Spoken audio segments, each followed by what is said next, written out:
Oheň, виліві і рятування з других елементарних непогодах – то шицько роботи, котрі окончують огньогасці, жертвуючи своє, а рятуючи цудзі животи і цудзі маєток. В останніх роках у Сербії послед да скельоні щастях треба веці обратити увагу на ту професію, že bi še ljudje veci informovali i obrazovali i že bi znali reagovati u slučaju kad vybije oheň, a tiž i u drugih neščestoch. Ognjogasni društva u menših stredkoh funkcionuju uglavnim na dobrodzečnej osnovi i uglavnim za više od potrimovki lokalnih samoupravoh.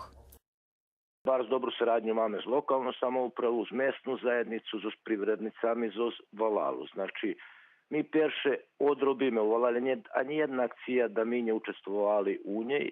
Faktički máme formirani naš tim za hašenje ohnjoh, tim imame za saobraćajne udesi, za spasavanje na vodi. Doše financirame izos toho, že a da co i odrobime, ali uglavnom co robime bereme uglavnom za pokrivanje troškov gorivu i registraciji kamiona.